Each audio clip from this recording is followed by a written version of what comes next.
Welcome to lucky Manju channel. This is Lakshman. And ఈరోజు నేను మీతో ఒక విషయం చెప్తున్నాను. అదేంటి అంటే నేవీ, ఇండియన్ నేవీలో అనేకమైన ముఖ్యమైన ఓడలు, అలాగే యుద్ధ నౌకలు, సబ్మెరైన్స్, హెలికాప్టర్స్ చాలా ఉన్నాయి.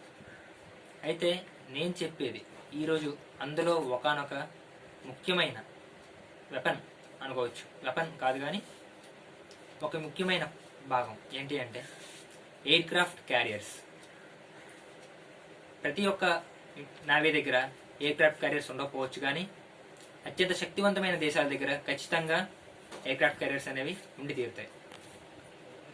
ఈ ఎయిర్ క్రాఫ్ట్ క్యారియర్స్ అనేవి ఎందుకు అంటే విమానాలు కానీ హెలికాప్టర్స్ కానీ బీచ్ మధ్యలో ల్యాండ్ అవ్వాలంటే, సముద్రం మధ్యలో ల్యాండ్ అవ్వాలంటే అక్కడికి ఎవరు కూడా మనకి ఇల్లు కట్టరు కదా. అలాగే బీచ్ మధ్యలో రోడ్ వేయడం కూడా అవ్వదు, సముద్రం మధ్యలో రోడ్ వేయడం కూడా అవ్వదు. సో ల్యాండ్ అవ్వడానికి ఒక ప్లేస్ అంటూ కావాలి. ఆ ప్లేసే ఈ షిప్. దాన్నే ఎయిర్ క్రాఫ్ట్ క్యారియర్, వాహక నౌక అంటారు. ఈ వాహక నౌకలో అనేకమైన ఆయుధాలు కూడా ఉంటాయి, సిబ్బంది కూడా ఎక్కువ మంది ఉంటారు. అయితే ప్రతి దేశం దగ్గర ఖచ్చితంగా ఉంటుందని చెప్పకపోవచ్చు, కానీ ముఖ్యమైన దేశాల దగ్గర, శక్తివంతమైన దేశాల దగ్గర ఖచ్చితంగా ఒక వాహక నౌక అనేది ఉంటుంది, ఎయిర్ క్రాఫ్ట్ క్యారియర్. ఈ ఎయిర్ క్రాఫ్ట్ క్యారియర్ మీద, మన దగ్గర ఉన్న ఎయిర్ క్రాఫ్ట్ క్యారియర్ మీద ఒకేసారి 30 వెహికల్స్, సుమారుగా ఒక 12 విమానాలు, అలాగే ఒక 15 వరకు హెలికాప్టర్స్ ఒకేసారి ల్యాండ్ అయినా తట్టుకునే కెపాసిటీ ఉన్న క్యారియర్స్ కూడా ఉన్నాయి. సో ఈ క్యారియర్ ఎందుకు అంటే ఇది సముద్రం మధ్యలో ఉంటే ఇక్కడ నుంచి ఎక్కడో ల్యాండ్ మీద నుంచి ఎగిరి ఆ క్యారియర్ మీద టేక్ ఆఫ్ అయి అక్కడి నుంచి వెపన్స్ కానీ ఏవైనా లోడ్ చేసుకుని శత్రు దేశాల మీద ఉన్న ఓడల మీద, నౌకల మీద వేయడం, లేకపోతే వాళ్ళ భూభాగాల మీద అయినా సరే వాళ్ళ దగ్గరికి వెళ్ళి, అంటే సపోజ్ ఒక పాకిస్తాన్ దేశం ఉందనుకోండి, పాకిస్తాన్ దగ్గరలో సముద్రం దగ్గరికి వెళ్ళి అక్కడ మన విమానం ఎగిరి మన షిప్ మీద ఎగిరి లోడ్ ఎక్కించుకొని వాళ్ళని అటాక్ చేయడం. సో యుద్ధ సమయంలో ఎయిర్ క్రాఫ్ట్ క్యారియర్స్ అనేవి చాలా ప్రముఖ పాత్ర వహిస్తాయి. అయితే మన విషయానికి వస్తే ఎయిర్ క్రాఫ్ట్ క్యారియర్ గురించి ఈరోజు పూర్తి డీటెయిల్స్ నేను మీకు ఇస్తాను. అయితే టోటల్గా ప్రపంచంలో చూసుకుంటే అత్యధిక ఎయిర్ క్రాఫ్ట్ క్యారియర్స్ కలిగిన దేశం ఏంటంటే అమెరికా దగ్గర 11 ఎయిర్ క్రాఫ్ట్ క్యారియర్స్ ఉన్నాయి. నెక్స్ట్ సెకండ్ 2 ఎయిర్ క్రాఫ్ట్ క్యారియర్స్తో చైనా దగ్గర 2 ఎయిర్ క్రాఫ్ట్ క్యారియర్స్ ఉన్నాయి. మన ఫ్రాన్స్ దగ్గర, అలాగే రష్యా దగ్గర స్టోబార్ క్యారియర్స్ అనేవి ఒక్కొక్కటి చొప్పున ఉన్నాయి. స్టోబార్ క్యారియర్స్ లో 3 types: STOVL STOVL, STOBR STOBAR, CATBR CATBAR. STOVL, STOBAR, CATBAR. STOVL అంటే short take off vertical landing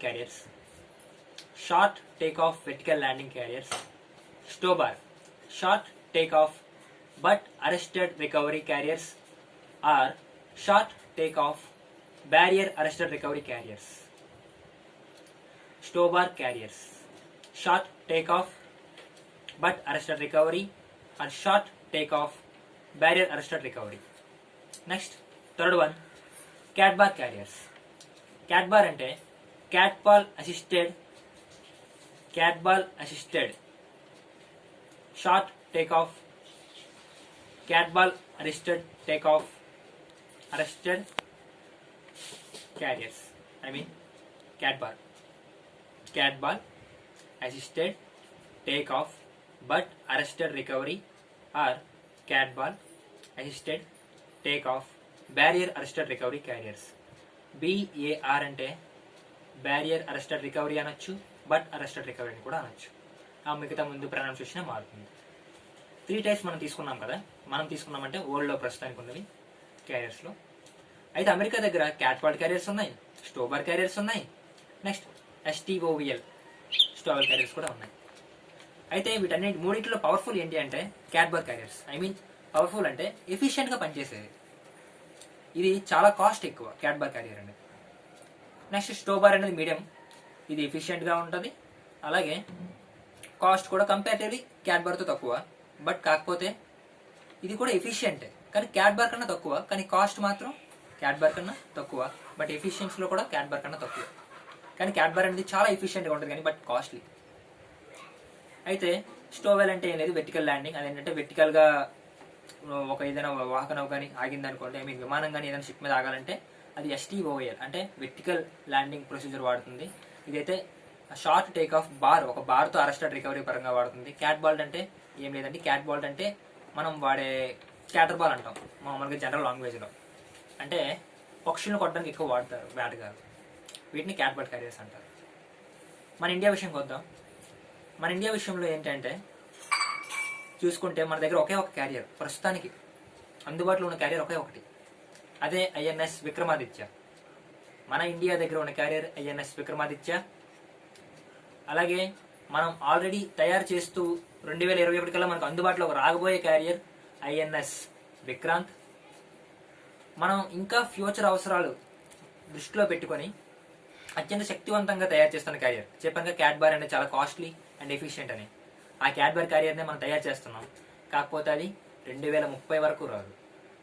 2015లో మనం దీని డిజైన్ కంప్లీట్ చేస్తాం, INS విశాల్. అది క్యాడ్బర్ సపోర్టెడ్, ఐ మీన్ క్యాడ్బర్ అనేది దాంట్లో సపోర్ట్ చేస్తుంది. ఆ క్యాడ్బర్ అరెస్టెడ్ రికవరీ క్యారియర్ అనేది INS విశాల్ అనే క్యారియర్ 2030 వరకు రాదు. నెక్స్ట్ INS విక్రాంత్ అనేది 2021కి మనకు అందుబాటులో వస్తుంది నెక్స్ట్ ఇయర్. INS విక్రమాదిత్య మనం వాడుతున్నాం. ఈ మూడింటికి ఉన్న డిఫరెన్స్ మనం తెలుసుకుంటే అసలు మన ఇండియా దగ్గర ఏ క్యారియర్స్ ఉన్నాయో అనేది మనకి ఈజీగా అర్థమవుతుంది.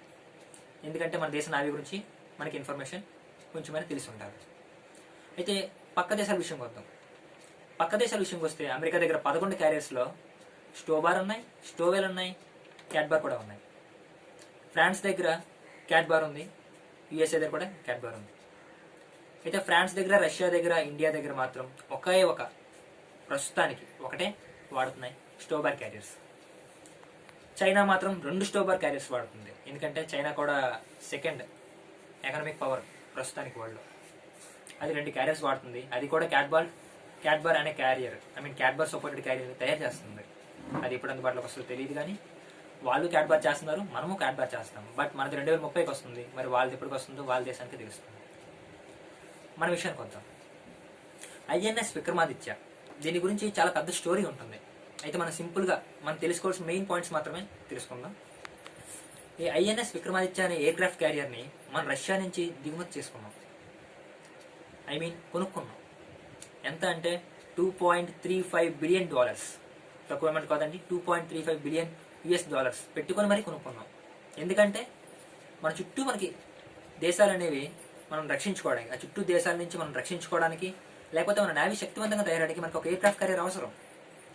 అయితే దీన్ని ఇప్పుడు 2013 నుంచే 2014 నుంచి పూర్తి స్థాయిలో మనకి విధులు నిర్వర్తిస్తుంది మన హిందూ సీలో, ఐ మీన్ హిందూ మహాసముద్రంలో ప్రస్తుతానికి ఉంది INS విక్రమాదిత్య అనేది మన దగ్గర ఉన్న ఎయిర్ క్రాఫ్ట్ క్యారియర్. అయితే మనం ఇంతవరకు ఏం చేసాం? ఎప్పుడో స్వతంత్రం 1947లో వచ్చింది, ఇప్పటివరకు మనం క్యారియర్ కొనుక్కోకుండా ఉన్నామా అంటే అది అవసరాలు లేకపోవడం అవ్వచ్చు, లేకపోతే డబ్బు పరంగా అవ్వచ్చు, అనేక కారణాలు ఉండొచ్చు మన దేశానికి. అయితే ఇప్పటికీ కూడా మనది అభివృద్ధి చెందుతున్న దేశమే తప్పించి అభివృద్ధి చెంది ఉన్న దేశం కాదు. ఓకే, మన టాపిక్లోకి వద్దాం. INS విక్రమాదిత్య అనేది దీని స్టోరీ ఎక్కడ స్టార్ట్ అయ్యింది అంటే 1987. 1987లో బాకు అనే పేరు మీద, బాకు అనే పేరు మీద మనం సోవియట్ యూనియన్, రష్యా దగ్గర కాదండి, అప్పుడులో సోవియట్ యూనియన్, రష్యా, ఈ కజకిస్తాన్, కిర్గిస్తాన్, ఈ రష్యా, ఇవన్నీ పార్ట్స్ అన్ని కలిసి సోవియట్ యూనియన్గా ఉండేవి. అప్పట్లో వరల్డ్లో నెంబర్ 1 పవర్ ఏంటంటే అదే. ఇప్పుడు మనకి అమెరికా ఎలాగో అప్పుడు వరల్డ్లో సోవియట్ యూనియన్ నెంబర్ 1 పవర్. ఆ సూపర్ పవర్ దగ్గర మనం 1987లో ఒప్పందం చేసుకున్నాం, మాకు ఒక ఎయిర్ క్రాఫ్ట్ క్యారియర్ మేము కొనుక్కుంటామని. అయితే ఎయిర్ క్రాఫ్ట్ క్యారియర్ అనేది మనం కొనుక్కున్నాం, ఒప్పందం చేసుకున్నాం. దురదృష్టవశాత్తు ఏంటంటే మనం 1987లో ఒప్పందం చేసుకుంటే 1991లో విడిపోయింది యునైటెడ్ సోవియట్ రష్యా. ఆ సోవియట్ యూనియన్ అనేది విడిపోయి రష్యా కింద చిన్న చిన్న పార్ట్స్ కింద విడిపోయింది 1991 డిసెంబర్ 25 అనుకుంటా. సో అప్పుడు విడిపోయిన తర్వాత మనం మాత్రం ముందే ఐ మీన్ MOU కుదుర్చుకుంటాం, మాకు ఇది కావాలి అని. అది ఎప్పుడైనా క్యాన్సిల్ అవ్వచ్చు. అప్పుడు వాళ్ళు 1996లో క్యాన్సిల్ చేస్తారు రష్యా వాళ్ళు. రష్యన్ నావీ క్యాన్సిల్ చేసింది, మేము ప్రస్తుతానికి ఈ డీల్ కుదుర్చుకోమని వాళ్ళు వెనక్కి తగ్గారు. సో మన ఎయిర్ క్రాఫ్ట్ క్యారియర్ ఆశలు అక్కడ ఆగిపోయాయి. అయితే అలాగా తర్వాత కూడా మనం ఎయిర్క్రాఫ్ట్ క్యారియర్ కొనుక్కోవడానికి ఎక్కడ కొనుక్కోవచ్చు. 1990 నుంచి 2000 వరకు కొనుక్కోవచ్చు. కానీ ఎందుకు కొనుక్కోలేదంటే అప్పట్లో కోల్డ్ వార్, ప్రచ్ఛన్న యుద్ధం, అమెరికాకి రష్యాకి మధ్య ప్రచ్ఛన్న యుద్ధం జరగడం వల్ల ఎక్కువ క్రిటిసిజం, ఎకనామిక్ క్రిటిసిజం వచ్చింది. అలాంటి టైంలో మన ఇండియాని కాపాడింది ఎవరంటే పివి నరసింహారావు గారు. రీసెంట్గా జయంతి కూడా అయింది.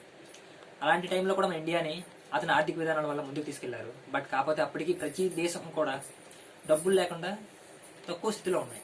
సో అలాంటి టైంలో మనం నేను డబ్బులు పెట్టుకొని కొత్త ఎయిర్క్రాఫ్ట్ క్యారియర్ కొనడం అనేది సాధ్యపడదు. కానీ మన అవసరం దృష్ట్యా 2004లో మళ్ళీ రష్యాతో మనం ఒప్పందం చేసుకున్నాం. మాకు ఎయిర్క్రాఫ్ట్ క్యారియర్ కావాలి అని $2.35 బిలియన్ పెట్టి కొనుక్కున్నాం. అది 2004లో కొంటే వాళ్ళు తయారు చేసి ఎప్పటికి ఇచ్చారంటే 2013. చూడండి, 2004లో మనం ఆర్డర్ ఇస్తే 2013లో వచ్చింది. అయితే ఈలోపు మిగతా మనం బిజినెస్ చేసుకున్నాం, మిగతా నుంచి యుద్ధ నౌకలు ఇవన్నీ కొనుక్కుంటున్నాం. బట్ క్యారియర్స్ విషయానికి వస్తే మాత్రం 2004లో ఒప్పందం చేసుకుంటే 2013 జూలైలో ట్రయల్స్ చేశారు. అంటే బీచ్లోకి సముద్రంలో తీసుకెళ్లి ట్రయల్స్ చేశారు. అయితే ఏం క్యారియర్ అంటే అది ఒక ఎయిర్క్రాఫ్ట్ క్యారియర్ కొన్నాం, దానికి ఇంకా పేరు పెట్టలే, ఐఎన్ఎస్ విక్రమాదిత్య అని పేరు పెట్టలే. రష్యా దగ్గర ఒక ఎయిర్క్రాఫ్ట్ క్యారియర్ కొన్నాము. అది ఏం క్యారియర్ అంటే కీవ్ క్లాస్ క్యారియర్. రష్యా దగ్గర ఉన్న కీవ్ క్లాస్ క్యారియర్ అంటే వాళ్ళు ఒక క్యారియర్ వాడుతున్నారు, కీవ్ క్లాస్ క్యారియర్స్ అనే వెర్షన్. సో ఇప్పుడు మనం ఎలా అంటే మన రెడ్మీ 8A, 9A, 5A ఇలా ఎన్ని మోడల్స్ ఉన్నాయో క్యారియర్స్లో కూడా అన్ని మోడల్స్ ఉంటాయి. వాళ్ళు వాడుతున్న కీవ్ క్లాస్ క్యారియర్ అనే ఒక ఎయిర్క్రాఫ్ట్ క్యారియర్ని మనం మోడిఫై చేసుకొని మన డిజైన్ తగినట్టుగా అంటే కొంచెం చిన్న చిన్న మోడిఫికేషన్ చేస్తూ మాకు ఎలా కావాలి మనం డబ్బులు ఇచ్చిన వాళ్ళు తీసుకుంటున్నారు. మాకు ఈ టైప్లో కావాలని అడిగాం, ఆ తయారు చేసి ఇస్తారు. సో 2004లో మనం ఆర్డర్ ఇస్తే తయారు చేసి 2013లో ఇచ్చారు. 2013 జూలైలో మనం టెస్ట్ చేసాం దాన్ని. ఏంటి అంటే సముద్రంలో ఎలా వెళ్తుంది అనేది. తర్వాత 2013 అదే 2013 సంవత్సరంలో ఎప్పుడు అంటే 9వ నెల సెప్టెంబర్లో, జూలైలోనేమో సముద్రంలో టెస్ట్ చేసాం. 9వ నెలలో ఏవియేషన్ ట్రయల్స్ అంటే విమానం దిగడం, దాని నుంచి విమానం వెళ్ళడం అంతా బాగానే ఉందా లేదని చెక్ చేసాం. అదే అయిపోయింది. అదే 2013 నవంబర్లో మనకి అది వాళ్ళ షిప్ మనకు అప్పగించారు. INS Indian naval ship aircraft carrier. దానికి ఇంకా పేరు పెట్టలే అప్పటికి, ఒక ఎయిర్క్రాఫ్ట్ క్యారియర్ అంతే, కీవ్ క్లాస్ క్యారియర్. యాక్చువల్గా బాకు అనుకున్నాం మనం స్టార్టింగ్లో, బట్ అది క్యాన్సిల్ అయిపోయింది. ఈ కీవ్ క్లాస్ క్యారియర్ అనేది మనం తీసుకున్నాం. ఎక్కడ తీసుకున్నామంటే రష్యా దగ్గర తీసుకున్నాం. రష్యా ఆ ప్రాంతంలోని అప్పటి మన 2013 నవంబర్లో ఉన్న డిఫెన్స్ మినిస్టర్ ఏకా ఆంటనీ గారు, అలాగే అప్పటి రష్యన్ డిప్యూటీ ప్రైమ్ మినిస్టర్ మన Indian defence minister, central defence minister కలిసి రష్యాలోని ఆ షిప్ని తీసుకున్నారన్నమాట. ఎక్కడ అంటే సెవర్డోవినిస్క్, రష్యాలో సెవర్డోవినిస్క్ అనే పోర్ట్లోని ఆ షిప్ని మనం అందుకున్నాం 2013 నవంబర్లో. తర్వాత 2014 ఎలక్షన్స్ వచ్చాయి. ఎలక్షన్స్ రావడం వల్ల అలా ఆగి అయిపోయింది. ఎలక్షన్లో మోడీ గారు గెలిచారు. గెలిచిన తర్వాత 2014 జూన్ 14న మోడీ గారు అది ఎయిర్క్రాఫ్ట్ క్యారియర్కి ఐఎన్ఎస్ విక్రమాదిత్య, మనం ఏదైతే రష్యా దగ్గర నుంచి దిగుమతి చేసుకున్నామో ఆ క్యారియర్ అనేది ఐఎన్ఎస్ విక్రమాదిత్య అనే పేరు 2014 జూన్ 14వ తారీఖున మోడీ గారు పెట్టారు. పెట్టేసి దాని భారత జాతికి అంకితం చేశారు. ఐఎన్ఎస్ విక్రమాదిత్య స్టోరీ ఇప్పటివరకు నేను చెప్పింది. రష్యా దగ్గర మనం ఎప్పుడు డీల్ కుదుర్చుకున్నాం, అది మనకి ఇప్పుడు వచ్చింది. ఇప్పుడు దానికి ఐఎన్ఎస్ విక్రమాదిత్య అని పేరు పెట్టారు. 2014లో పెట్టారు పేరు ఎయిర్క్రాఫ్ట్ క్యారియర్. అది కూడా మన సొంతది కాదు, ఎక్కడో కొనుక్కునే దానికి మనం పేరు పెట్టుకున్నాం. వాళ్ళైతే కీవ్ క్లాస్ క్యారియర్ని మోడిఫై చేసి ఇచ్చారు, మనం ఐఎన్ఎస్ విక్రమాదిత్య అని పేరు పెట్టుకున్నాం. ఐఎన్ఎస్ విక్రమాదిత్య అంటే ఎవరో కాదండి, ఒక రాజు, మన ఇండియాని పరిపాలించిన ఒక రాజు. హిస్టరీ చదివిన వాళ్ళు బాగా తెలుస్తుంది. విక్రమాదిత్య అనేది చాలా పవర్ఫుల్ కింగ్. అటువంటి పేరు ఐఎన్ఎస్ విక్రమాదిత్య అని పెట్టాం. నెక్స్ట్ వేగంగా కంప్లీట్ చేసుకుందాం. సెకండ్ టాపిక్, ఐఎన్ఎస్ విక్రమాదిత్య అక్కడ అయిపోయింది. 2014 నుంచి ఇది హిందూ మహాసముద్రంలో విధులు నిర్వర్తిస్తుంది అన్నమాట. అంటే హిందూ మహాసముద్రంలో ఈ షిప్ అనేది లొకేట్ అయి ఉంటుంది. ఇక్కడి నుంచి మనం అటాక్ చేసుకోవడం అలా చేసుకుంటాం. ప్రస్తుతానికి హిందూ మహాసముద్రంలో ఉంది. దీని వెయిట్ 45,000. ఇది medium size carrier, large size కాదు. అమెరికా దగ్గర మాత్రమే లార్జ్ సైజ్ ఉన్నాయి, అంటే ఎంత 65,000 టన్నుల వరకు బరువు మోయగలం. మన ఇండియా వాడుతుంది, రష్యా అందరూ వాడుతుంది అనేది 45,000 మీడియం సైజు. నెక్స్ట్ మనం ఐఎన్ఎస్ విక్రాంత్ తయారు చేస్తున్నాం. ఎందుకు విక్రాంత్ తయారు చేస్తున్నామంటే వాళ్ళు ఎవరి దగ్గర మనం కొనుక్కోవడం ఏంటి, మనం తయారు చేసుకోలేమా? సో అలా మనం తయారు చేసుకుందామని 2009లో అనుకున్నాం. మనం తయారు చేసుకుందామని 2009లో మనం తయారు చేసుకుందాం అనుకొని 2013లో స్టార్ట్ చేసాం. 2013లో స్టార్ట్ చేసి అది ఎప్పటికి వస్తుంది అంటే 2021కి మనకు అందుబాటులోకి వస్తుంది. ఏంటి అంటే ఐఎన్ఎస్ విక్రాంత్ అనేది 2021లో మనకు అందుబాటులో వస్తుంది. 2013లోనే దీని ట్రయల్స్ అని అయిపోయి ట్రయల్స్ అన్ని అయినప్పటికీ ఇంకా మనకి పూర్తిగా అందుబాటులోకి రాలేదు. ట్రయల్స్ అన్ని అవుతున్నాయి. ఇది ఎక్కడ తయారవుతుందంటే కేరళలో కొచ్చిన్ షిప్ యార్డ్లో మన India first indigenous air craft carrier ఏది అని బిట్ వస్తే ఐఎన్ఎస్ విక్రాంత్. ఐఎన్ఎస్ విక్రాంత్ అనే ఎయిర్ క్రాఫ్ట్ క్యారియర్ మన ఇండిజినస్ ఎయిర్ క్రాఫ్ట్ క్యారియర్, అంటే మన సొంత, మన దేశీయ, మన తెలివితేటలతో తయారవుతున్న క్యారియర్. ఐఎన్ఎస్ విక్రమాదిత్య కూడా మన క్యారియరే, కొనుక్కున్నాం, కానీ మనం తయారు చేసింది కాదు, ఎవరో తయారు చేసి మనం వాడుకుంటున్నాం. బట్ ఐఎన్ఎస్ విక్రాంత్ అనేది మన సొంత తెలివితేటలు మనం తయారు చేస్తాను క్యారియర్ కొచ్చిన్ షిప్ యార్డ్లో తయారవుతుంది. 45,000 టన్నుల బరువు ఇది ఎందుకు అంటే మన ఇండియా నేవీ దగ్గర బోల్డ్ హెలికాప్టర్స్ ఉన్నాయి. హెచ్ఏఎల్ కానీ, తేజస్ కానీ అనేక యుద్ధ విమానాలు ఉన్నాయి, అలాగే హెలికాప్టర్స్ ఉన్నాయి. ఈ హెలికాప్టర్స్ అనేవి ల్యాండ్ అవ్వడానికి ఒక ఎయిర్ క్రాఫ్ట్ క్యారియర్ కావాలి. మన అవసరాలకు తగినట్టుగా ఒక ఎయిర్ క్రాఫ్ట్ క్యారియర్ తయారు చేసుకుంటున్నాం. అదే ఐఎన్ఎస్ విక్రాంత్ కొచ్చిన్ షిప్ యార్డ్లో తయారవుతుంది. 2021కి అందుబాటులోకి వస్తుంది. దీని ట్రయల్స్ అనేవి రీసెంట్గా కంప్లీట్ అవుతున్నాయి. ప్రస్తుతానికి అయితే మనం ఐఎన్ఎస్ విక్రమాదిత్య ఒకటే వాడుతున్నాం. ఐఎన్ఎస్ విక్రాంత్ అనేది 2021లోకి అందుబాటులోకి వస్తుంది. అయితే ఇదే టైంలో 2012లో మన ఇండియన్ నేవల్ చీఫ్ గారు మనకి ఇంకొక క్యారియర్ కావాలి అని ఒక ప్రపోజల్ పెట్టారు. అప్పుడు మూడోది కూడా మనం తయారు చేస్తున్నాం, సెకండ్ ఇండిజినస్. ఫస్ట్దే ఇంకా తయారవ్వలేదు, బట్ సెకండ్ మనం తయారు చేస్తున్నాం. ఏంటి అంటే మన సొంత తెలివితేటలతో ఇంకో second indigenous air craft carrier, indigenous air craft carrier IAC-2. IAC-1 ఏంటి అంటే ఐఎన్ఎస్ విక్రాంత్, IAC-2 ఏంటి అంటే ఐఎన్ఎస్ విశాల్. విశాల్ అనేది ఎలా గుర్తించుకుంటాం? తమిళ్ హీరో విశాల్. చూడండి, విక్రమాదిత్య, విక్రాంత్, విశాల్, ఇవన్నీ ఒకే సిరీస్, ఇవన్నీ ఒకే ఎయిర్ క్రాఫ్ట్ క్యారియర్స్. కాకపోతే ఐఎన్ఎస్ విక్రాంత్, విశాల్ అనేవి మన ఇండియాలో తయారు చేసే సొంత క్యారియర్లు. విక్రమాదిత్య మనం కొనుక్కున్నాం, అంతే తేడా. ఈ ఐఎన్ఎస్ విశాల్ అనే క్యారియర్ 2015లోని అప్పటి మన నేవల్ చీఫ్ ఏమన్నారంటే దీన్ని న్యూక్లియర్ సిస్టమ్ కూడా పెడదాం, న్యూక్లియర్ పవర్ సిస్టమ్ కూడా పెట్టి విమానాలు దిగడానికి, ఎక్కడానికి, ఇవి కాకుండా న్యూక్లియర్ వెపన్స్, మిగతా పడవలను పీల్చేయడానికి బాగా శక్తివంతంగా తయారు చేద్దాం. దీంట్లో మనం క్యాడ్బార్ సిస్టమ్ వాడదాం. చూడండి, మన ఐఎన్ఎస్ విక్రమాదిత్యలో ఉంది స్టోబార్, ఐఎన్ఎస్ విశాల్లో ఉంది స్టోబారే. కానీ ఐఎన్ఎస్ విక్రమాదిత్యలో ఉంది స్టోబార్, ఐఎన్ఎస్ విక్రాంత్లో ఉంది స్టోబార్. బట్ ఐఎన్ఎస్ విశాల్లో మాత్రం మనం స్టోబార్ వాడట్లేదు, క్యాడ్బార్ వాడుతున్నాం. ఎందుకు? పవర్ఫుల్ కాబట్టి, ఎఫిషియెంట్ కాబట్టి. ఇప్పుడు మనకు కావాల్సింది చాలా డబ్బులు ఎక్కువైనా పర్లే, కొంచెం మంచిది కావాలి. ఎందుకంటే చుట్టూ ఉన్న దేశాల పరిస్థితి బాగాలేదు. వెపన్స్ మనం అనేక దిగుమతి చేసుకుంటున్నాం. ఇప్పుడు ప్రపంచంలో అత్యధిక వెపన్స్ దిగుమతి చేసుకున్న దేశం మనదే ఇంకా ఫ్యూచర్లో కాబోతుంది. ఎందుకంటే అమెరికా నుంచి మనమే ఎక్కువ కొంటున్నాం. అమెరికా మార్కెట్ చూసుకుంటే అమెరికా మార్కెట్లో ఎక్కువ వెపన్స్ ఉంటుంది మనమే. సో ఇలా చేసుకుంటూ ఉంటున్నాం. అయితే ఐఎన్ఎస్ విశాల్ అనేది 2030 వరకు మనకు అందుబాటులో రావాలి. దీంట్లో క్యాడ్బార్ సిస్టమ్ వాడుతున్నాం. ఇది కూడా కొచ్చిన్ షిప్ యార్డ్లోనే తయారవుతుంది. అయితే దీని బరువు ఎంత అంటే మన ఐఎన్ఎస్ విక్రాంత్ లాగా 45,000 కాదు, 60,000. అంటే ఎంత హెవీగా వాడు చేస్తున్నాం చూడండి. 60,000 టన్స్ క్యారియర్ తయారు చేయాలంటే ఎంత పవర్ కావాలి మనకి. అలాంటి దాన్ని కొచ్చిన్ షిప్ యార్డ్లో మనం తయారు చేస్తాం. ఈ కొచ్చిన్ షిప్ యార్డ్ ఎక్కడ ఉందంటే కేరళలో ఉంది. సో ప్రస్తుతానికి మన ఎయిర్ క్రాఫ్ట్ క్యారియర్ గురించి పూర్తిగా తెలుసుకున్నట్టే. చైనా కూడా ఒక క్యాడ్బార్ క్యారియర్ తయారు చేస్తుంది. మన ఇండియా విషయానికి వస్తే 3 క్యారియర్స్ ఉంటాయి. 3 క్యారియర్స్లో ఐఎన్ఎస్ విక్రమాదిత్య, ఇది రష్యా నుంచి దిగుమతి చేసుకున్నాం. దీంట్లోని ఇది ఏ టైప్ అంటే స్టోబార్ క్యారియర్, దీని వెయిట్ 45,000. ఇది ఒకేసారి 30 విమానాలు, 30 వరకు విమానాలు, హెలికాప్టర్స్ ఒకేసారి హ్యాండిల్ చేయగలరు. సెకండ్ క్యారియర్ అంటే అది 2021 అందుబాటులోకి వస్తుంది. అది ఐఎన్ఎస్ విక్రాంత్. ఇది మన స్వదేశంలో మనం తయారు చేసుకున్న క్యారియర్, కొచ్చిన్ షిప్ యార్డ్లో తయారవుతుంది. 2021కి పూర్తిగా అందుబాటులోకి వస్తుంది. దీన్ని అప్పుడు జాతికి అంకితం చేస్తారు మన ప్రధానమంత్రి మోడీ గారు. ఇది 2021కి అందుబాటులోకి వస్తుంది. నెక్స్ట్ 2030లో ఒకటి వస్తుంది, అది ఐఎన్ఎస్ విశాల్. అది 2015లో స్టార్ట్ చేసాం, ఇంకా పూర్తిగా డిజైన్ చేసాం, ఇంకా పూర్తిగా తయారు చేయలేదు. ప్రస్తుతం కొచ్చిన్ షిప్ యార్డ్ తయారవుతుంది, ప్రాసెస్లో ఉంది. ఈ ప్రాసెస్లో ఉండి 2030కి వస్తుంది. చూడండి, ఎయిర్ క్రాఫ్ట్ క్యారియర్స్ ఇప్పుడెప్పుడు వచ్చాయి అంటే 2014లో మోడీ గారు ఐఎన్ఎస్ విక్రమాదిత్య అని పేరు పెట్టి రష్యా నుంచి దిగుమతి చేసుకున్న క్యూ క్లాస్ క్యారియర్కి ఐఎన్ఎస్ విక్రమాదిత్య అని పేరు పెట్టి 2014లో స్టార్ట్ చేసాం. ప్రస్తుతం మన దగ్గర అది ఒకటే ఉంది. 2021లో మనకు అందుబాటులోకి వచ్చేది ఐఎన్ఎస్ విక్రాంత్. ఇది కొచ్చిన్ షిప్ యార్డ్లో తయారవుతుంది. 2021లో ఖచ్చితంగా అందుబాటులోకి వస్తుంది. 2015లో ఒకటి స్టార్ట్ చేసాం, సెకండ్ది. అది కూడా మన సెకండ్ అన్నమాట. ఇండియాలో తయారయ్యే సెకండ్ ఎయిర్ క్రాఫ్ట్ క్యారియర్, దాని పేరు ఐఎన్ఎస్ విశాల్. ఈ విశాల్ అనేది 2030 వరకు అందుబాటులోకి రాదు, 2030లో అందుబాటులోకి వస్తుంది. 2030లో విశాల్ వస్తుంది, 2021లో విక్రాంత్ వస్తుంది, 2014లో ఆల్రెడీ వచ్చేసింది ఐఎన్ఎస్ విక్రమాదిత్య. సో ఇది ఎయిర్ క్రాఫ్ట్ క్యారియర్. రేపు పొద్దున్న ఇంకో టాపిక్తో మీ ముందు ఉంటాను. అంతవరకు good bye. This is Lakshman signing.